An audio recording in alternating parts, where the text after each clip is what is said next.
Let's talk about Mount Rushmores in professional wrestling and WWE and AEW and TNA. Doesn't matter which. It's going to divide the fan base because everybody has their own list. Everybody has their own opinions on who deserves to be on each respective Mount Rushmore. So with that said, let's get right into the Mount Rushmore for WWE. And I just want to emphasize this as much as possible. This is my list. This is my opinion. I am aware that most of you will not agree with it. I am aware that some of you, most of you, are going to call out the fact that I left some people out, that I put some people in, because, again, it's a very subjective list, but hey, it's my list for a reason, of course. So, with that said, let's get into that WWE Mount Rushmore. Now, I'm going to be very clear about this.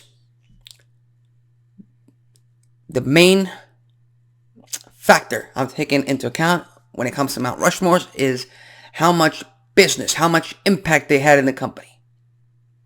And with that said, let's get into the honorable mentions when it comes to World Wrestling Entertainment, World Wrestling Federation back in the day. So with that said, I have them written down right here. So one of the honorable mentions, I have to mention the tribal chief himself, Roman Reigns. And again, most of you, if not all of you right now, are yelling at your screen right now, and I wouldn't be surprised. But the fact that Roman Reigns has been champion for 3+ years, main evented so many WrestleManias, he's pretty much a part of WWE's most successful period in a long time, if not ever currently.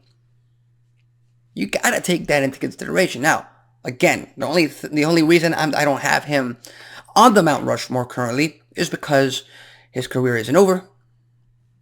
It's because his run isn't over. And it's because he really hasn't created too much change yet. But he's on the road there. He's on the way there. So, the tribal chief himself, he's a part of the honorable mentions. And I know most of you are happy with that, because if I put him on my Mount Rushmore for WWE, you guys would have just lost your minds. So I get it. Second honorable mention, and I have 5 at the very least. There might be more. There's just 5 that I listed right now. Randy Orton. I mean, he just returned to WWE, the pop that he got. He's the youngest world heavyweight champion in WWE history. 14-time world champion. The Viper. He's main evented at WrestleMania in the past. He's a third-generation superstar. One of, if not the best and most natural pro wrestler to become a superstar. Everything he does doesn't miss a beat. Everything he does means something. And you can pretty much equate this to, and I don't, again, most of you are going to hate me for saying this, but HBK, Shawn Michaels, the same thing. Fantastic performer in a different light, okay, in a completely different way.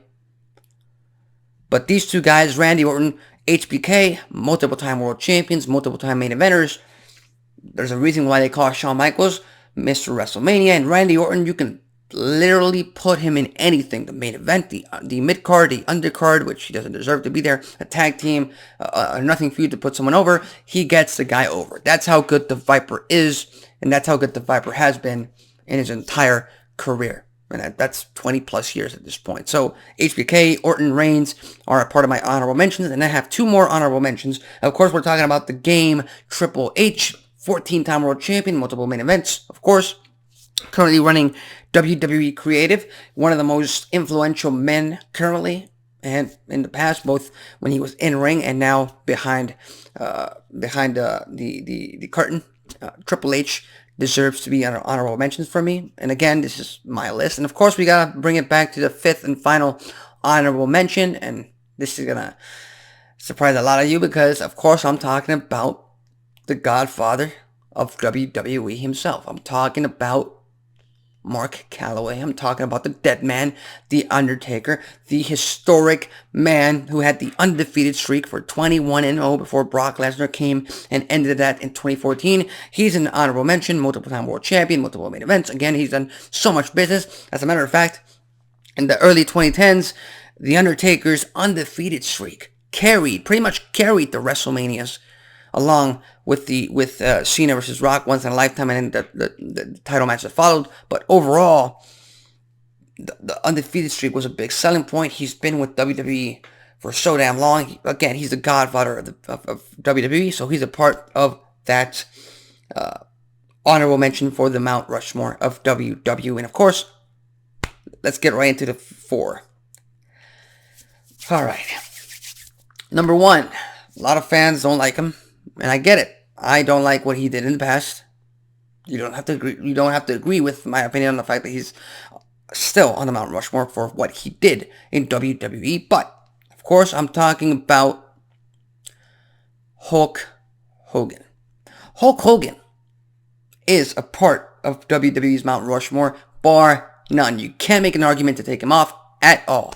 He changed the business forever, along with Vince McMahon, along with WrestleMania in 1985. Everything that we've had up until this point started from the moment Hulkamania was born. And even though I don't like his backstage antics that he pulled in TNA, in WWE when he came back, in WWE in the early days, in WCW, he was a major contributor to WCW going out of business for sure. You cannot deny that. But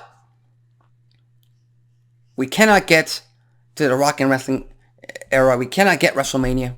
We cannot get the Monday Night Wars without Hulk Hogan. Say your prayers, eat your vitamins.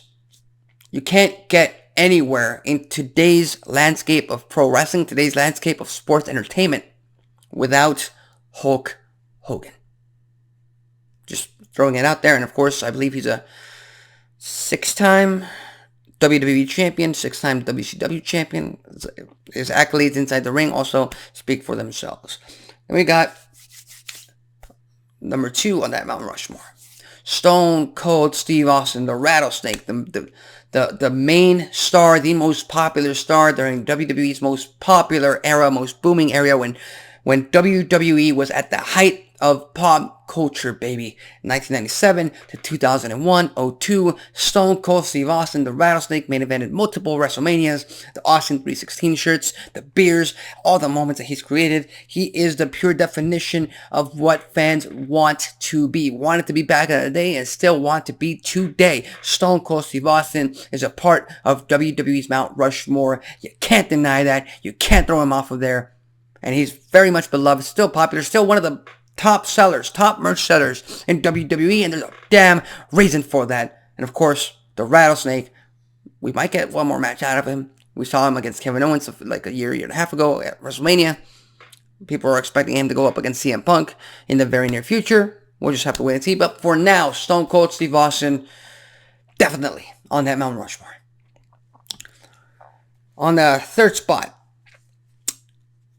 I gotta talk about the most electrifying man in sports entertainment.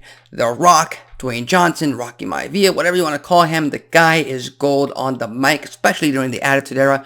And the reason I put him on the Mount Rushmore, even though arguably he wasn't the star, he wasn't the man during his era, during the Attitude Era, is because unlike in previous eras where you could pretty much say, well, you had Savage and Hogan, but Hogan was the top guy. You had Bret Hart and Shawn Michaels, but that era wasn't really successful for WWE. They were really on a downward spiral. The Attitude Era, the most successful, the most popular, the most pop culture time in pro wrestling and in WWE. Stone Cold was definitely on top, but there is an argument to be made that The Rock back then, especially during the year of 2000. That year was The Rock's. That year was the People's Champion's year. Nobody can deny that. And the fact that he was able to break out of WWE and join not only pop culture itself, but he still is maintaining himself as one of the top movie stars in today's day and age.